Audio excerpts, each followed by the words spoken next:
आप यहाँ पे जो पोर्ट्स देख रहे हैं वो सभी मतलब डेस्कटॉप मदरबोर्ड का पीछे दिखने वाला पोर्ट है, तो ये सभी को बैक पैनल पोर्ट बोला जाता है। तो इस तरह के जो पोर्ट है उसे इनबिल्ट पोर्ट बोला जाता है। इनबिल्ट का मतलब होता है बोर्ड के अंदर ही बनाया गया है। तो समटाइम्स क्या होता है, जैसे कुछ पोर्ट्स बोर्ड के अंदर नहीं बनाया गया होता है, जैसे आपको मतलब टीवी देखना है तो टीवी का जो पोर्ट है यहाँ पे आप नहीं देख रहे हो, तो उसके लिए आप क्या कर सकते हो, कार्ड डाल के टीवी का जो मतलब केबल होता है उसको जोड़ सकते हो।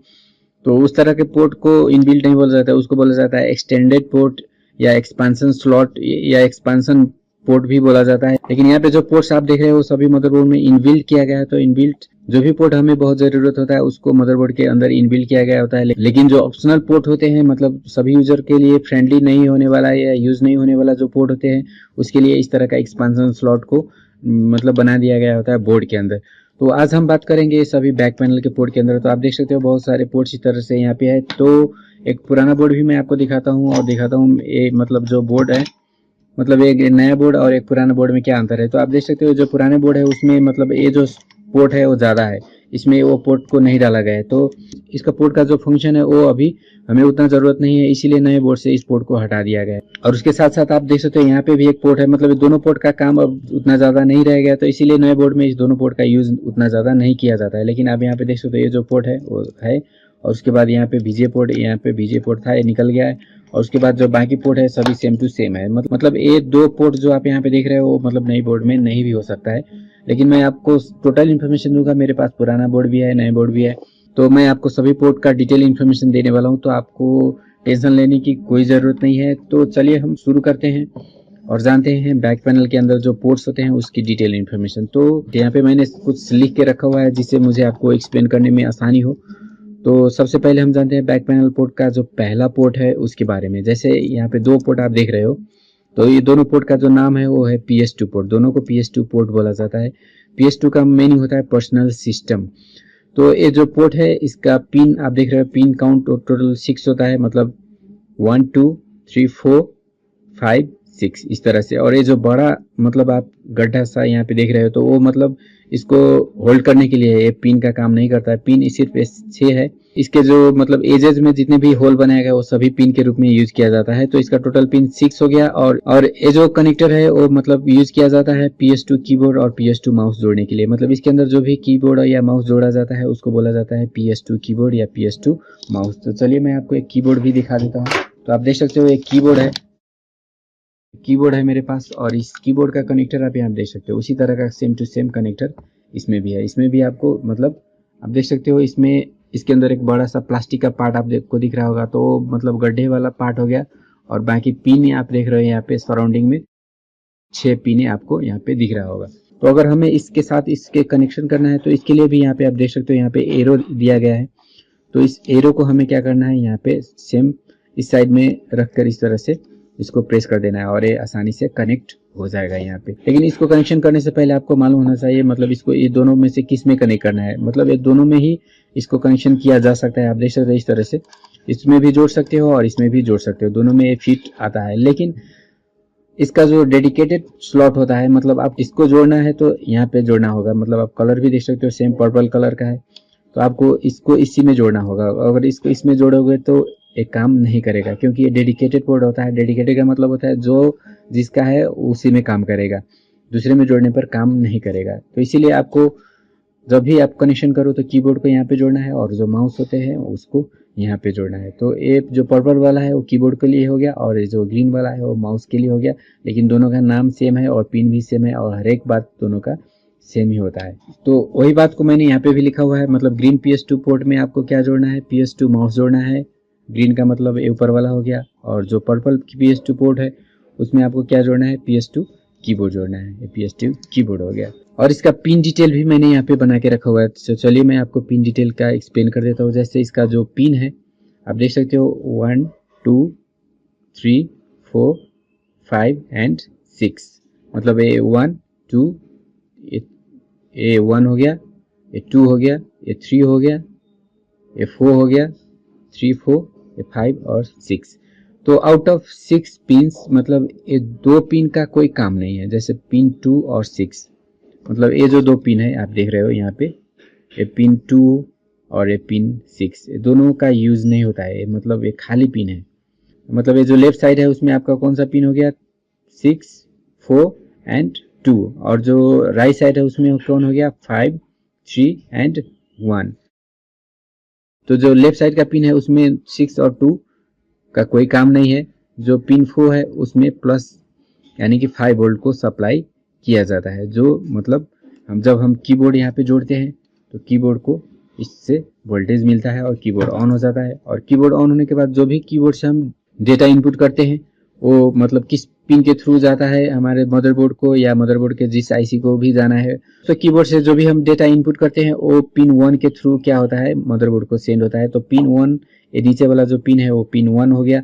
तो इसके थ्रू जितने भी डेटा होता है सभी मदरबोर्ड को चला जाता है, और मदरबोर्ड क्या करता है उस डेटा को इसका रिलेटेड जो भी आईसी होता है उसको सेंड कर देता है, और फिर वहां से वो जो प्रोसेसर होता है मदरबोर्ड में लगा हुआ उसको चला जाता है।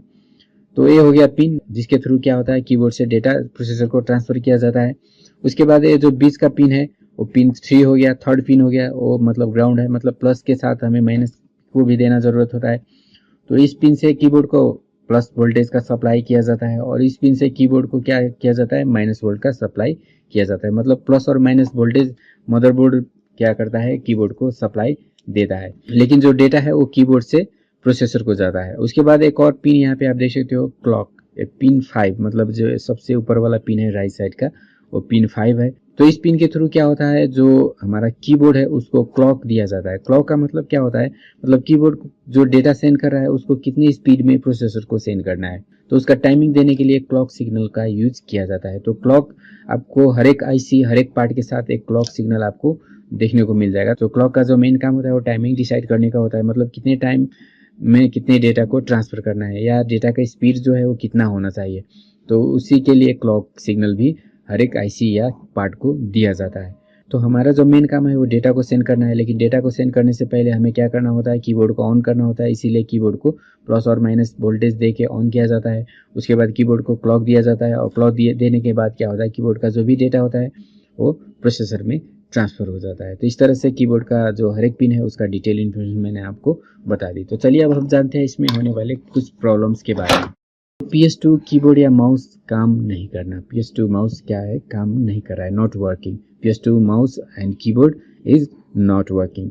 तो ये फॉल्ट आने पर इसका सोल्यूशन हम किस तरह से कर सकते हैं। तो इसका सोल्यूशन करने के लिए सबसे पहले आपको मतलब बोर्ड में नहीं चेक करना है, पहले आपको क्या करना है कीबोर्ड को निकाल के क्लीन करना है। जैसे इसको निकालना है, इसको अच्छी तरह से क्लीन करना है। जैसे पिन में डस्ट हो जाने के कारण मतलब क्या हो सकता है काम नहीं कर सकता है। तो इसको आपको अच्छी तरह से क्लीन कर लेना है पिन्स को, और पिन को क्लीन करने के बाद समटाइम्स क्या होता है आपका जो पिन है वो टूटा हुआ भी हो सकता है। मानिए 2 और 6 टूटा हुआ है तो कीबोर्ड काम करेगा, लेकिन पिन 4 अगर टूटा है तो काम नहीं करेगा, पिन 3 टूटा है तो काम नहीं करेगा, पिन 1, 5 ये सभी टूटा है तो काम नहीं करेगा, क्योंकि 2 और 6 डमी मतलब यूजलेस पिन होता है, तो वो ब्रेक हो जाने पर भी कोई फॉल्ट नहीं होगा। लेकिन उसके अलावा अगर आपका कोई पिन इसमें टूटा हुआ है तो एक कीबोर्ड या माउस जो भी है वो काम नहीं करेगा। तो पहले आपको क्लीन करना है, इसको भी क्लीन कर लेना है, और इसको क्लीन करने के बाद आपको फिर से जोड़ के एक बार देखना है। समटाइम्स क्या हो जाता है आप मतलब उल्टा भी जोड़े हो सकते हो, मतलब कि कीबोर्ड यहाँ पे जोड़ने वाला है लेकिन आप यहाँ पे जोड़ दिए हो तो भी काम नहीं करेगा। तो सबसे पहले इसको क्या करना है, निकालना है, क्लीन करना है, प्रॉपर जगह पे जोड़ देना है। और जोड़ने के बाद क्या करना है आपको, जोड़ने के बाद भी काम नहीं करेगा, मानिए कीबोर्ड काम नहीं कर रहा है तो क्या करना है, दूसरा कीबोर्ड ला के जोड़ के देखें क्या हो सकता है। समटाइम्स आपका कीबोर्ड में फॉल्ट हो सकता है, तो कीबोर्ड में फॉल्ट है तो उस टाइम में आप मदरबोर्ड को रिपेयर करके भी आपका सोल्यूशन नहीं होने वाला है। तो पहले आप क्या करें, कीबोर्ड को रिप्लेस करके देखें, और कीबोर्ड रिप्लेस करने के बाद भी अगर काम नहीं हो रहा है तो अब क्या करना है आपको मदरबोर्ड में चेक करना है। तो मदरबोर्ड में आपको कहाँ पे चेक करना है, तो मदरबोर्ड का जो सबसे पहला चेकिंग होता है वो पिन नंबर 4 में होता है, क्योंकि पिन नंबर 4 से क्या होता है मदरबोर्ड कीबोर्ड को वोल्टेज सप्लाई करता है। तो मदरबोर्ड में मानिए आपका कीबोर्ड जो है उसमें लाइट नहीं ग्लो हो रहा है, मतलब कीबोर्ड को जोड़ने के बाद आप नम लॉक, यहाँ पे जो नम लॉक होता है तो नम लॉक करने पर यहाँ पे मतलब एक लाइट ग्लो होता है, और कैप्स लॉक ऑन करने के बाद भी क्या होता है यहाँ पे दूसरा लाइट ग्लो होता है। तो अगर आपका लाइट ग्लो नहीं हो रहा है, लाइट नहीं ग्लो होने का मतलब क्या होता है कि कीबोर्ड को वोल्टेज नहीं मिलना है, या माउस जोड़ते वक्त भी माउस में भी लाइट होता है।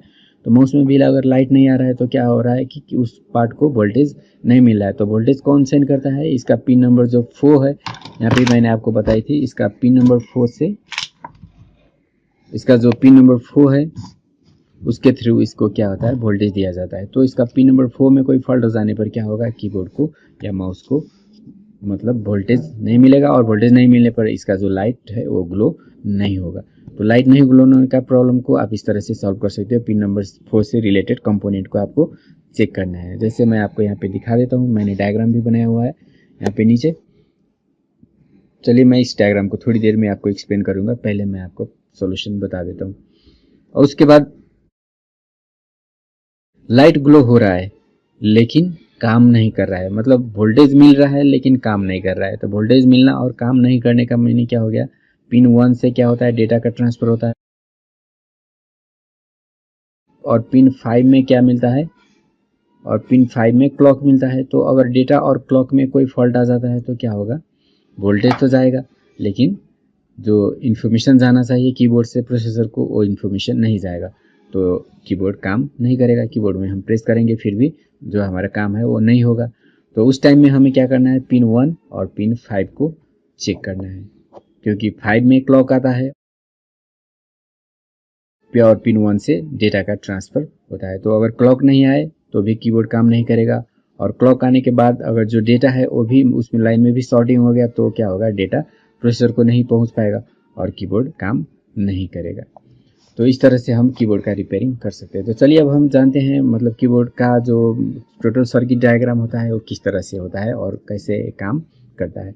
तो आप यहाँ पे देख सकते हो पिन कन्फिगरेशन मैंने पहले भी आपको बता दिया था, यहाँ पे भी आप देख सकते हो इसका पिन 1 2 मतलब जो राइट साइड है वो पिन 1 3 5 है, और जो लेफ्ट साइड है उसमें है पिन 2 4 एंड 6। तो 6 और 2 खाली पिन है, और उसके बाद जो पिन 4 है उसमें क्या हो रहा है, वोल्टेज आ रहा है। तो वोल्टेज कहाँ से आएगा, ATX कनेक्टर से। मतलब ATX कनेक्टर का मतलब हो जाता है मदरबोर्ड के अंदर जो ए पार्ट है उसको बोला जाता है ATX कनेक्टर। तो ATX कनेक्टर इसमें 24 पिनें होती है, तो 24 पिन आप देख सकते हो सेम इसी तरह से।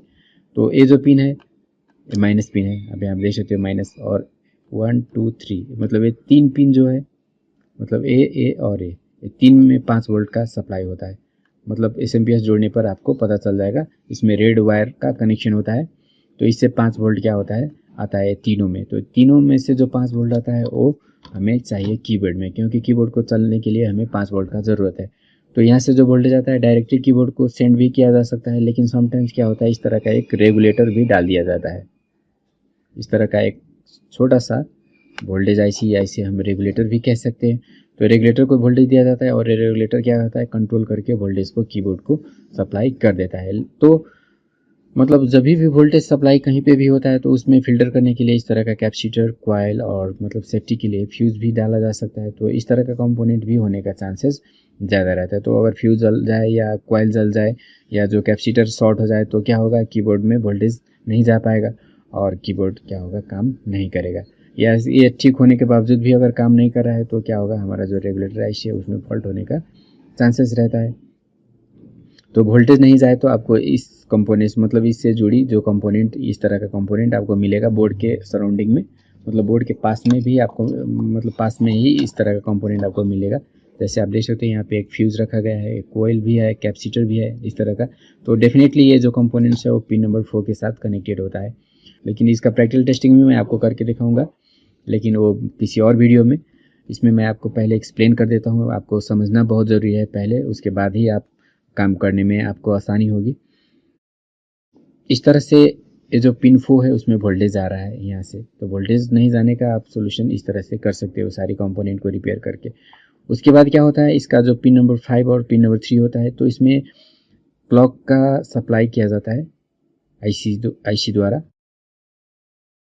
जो भी कीबोर्ड या माउस का कंट्रोल करने वाला जो आईसी होता है वो क्या करता है, इसमें क्लॉक देता है, एक क्लॉक पिन है। और क्लॉक देने के बाद क्या होता है, कीबोर्ड जो भी डेटा सेंड करता है प्रोसेसर को, पहले इस आईसी को आता है, इसके बाद ही वो क्या होता है, जो प्रोसेसर होता है उसको ट्रांसफ़र हो जाता है। तो ये दोनों में जो डेटा आता है उसको भी हमें कुछ वोल्टेज देना, बूस्ट वोल्टेज देना ज़रूरी होता है। तो बूस्ट वोल्टेज देने के लिए क्या होता है, ये जो 5 वोल्टेज सप्लाई आ रहा होता है मतलब कीबोर्ड के लिए, उसी में एक रजिस्टर को पैरेलली कनेक्ट करके इसको भी मतलब क्लॉक को भी और जो डेटा है उसको भी बूस्ट करने के लिए इस तरह से एक छोटा सा रजिस्टर जोड़ के इसको भी वोल्टेज दिया गया होता है। तो अगर ये वोल्टेज नहीं आ रहा है तो क्या होगा, डेटा भी काम नहीं करेगा। या वोल्टेज में अगर ये रजिस्टर कहीं पे फॉल्ट हो जाता है तो क्या होगा, मतलब वोल्टेज यहाँ पे मिलेगा लेकिन क्या हो जाएगा, ये डेटा का जो बूस्ट वोल्टेज है वो नहीं मिलेगा और फिर क्या होगा, कीबोर्ड और माउस का जो आईसी से जो आने वाला सिग्नल है वो कीबोर्ड को नहीं मिल पाएगा और कीबोर्ड से आने वाला जो सिग्नल है वो इस आईसी को नहीं मिल पाएगा। तो इस तरह से ये दोनों रजिस्टर में फॉल्ट हो जाने पर क्या होगा, ये कीबोर्ड का डेटा और क्लॉक से जुड़ी प्रॉब्लम आ सकता है। तो दोनों को सॉल्व करने के लिए आपको क्या करना है, इसको मतलब इस तरह से जंपर कर देने से भी आपका काम हो जाएगा। जंपर करने से वोल्टेज थोड़ा ज़्यादा आ जाएगा लेकिन इसको बूस्ट वोल्टेज मिलने लगेगा और फिर ये काम बन जाएगा। या तो आप चाहो तो इसको रिप्लेस भी कर सकते हो, अगर इसका वैल्यू आपको मालूम है, सेम वैल्यू का जो रजिस्टर है उसको आप रिप्लेस कर सकते हो। लेकिन अगर ज़्यादा वैल्यू का रजिस्टर डाल दिया तो फिर समस्या जैसे कि तैसा रहेगा। तो सबसे आसान काम क्या है, आप इसको इस तरह से जंपर कर दो और इसको इस तरह से जंपर कर दो, आपका सॉल्यूशन हो जाएगा। और इसमें जो कैपेसिटर अगर फॉल्टी है तो इसको निकाल देना है, ए फॉल्टी है तो इसको जंपर कर देना है, ए भी अगर फॉल्टी आपको दिखे तो इसको इस तरह से जंपर कर देना है। तो इसका जो सोल्यूशन है 100% इस तरह से आप कर सकते हो। तो दोस्तों इस वीडियो में इतना ही, मिलते हैं अगले वीडियो में अगले टॉपिक के साथ। अगले टॉपिक में आपको मतलब जो दूसरा कनेक्टर्स है आप देख सकते हो बैकग्राउंड में और भी बहुत सारे कनेक्टर्स है। तो हर एक कनेक्टर का मैं एक एक करके इसी तरह से एक्सप्लेन करूंगा जिससे आपको डेस्कटॉप रिपेयरिंग से रिलेटेड जितने भी कन्फ्यूजन है सभी आपका दूर हो जाएगा। तो दोस्तों वीडियो देखने के लिए बहुत बहुत शुक्रिया। चैनल को सब्सक्राइब करें अगर आप पहली बार देख रहे हैं या चैनल को सब्सक्राइब नहीं किए हैं, और वीडियो को लाइक करें और शेयर करें और कमेंट करें। जो भी आपका मन में कोई क्वेश्चन हो तो कमेंट करें। वीडियो अच्छी लगी तो उसको भी आप कमेंट करके बता सकते हो। वीडियो अच्छी नहीं लगी या कोई चीज़ मुझे इम्प्रूव करना है तो भी आप मुझे कमेंट करके बता सकते हो। तो thanks for watching, see you next video, bye for now.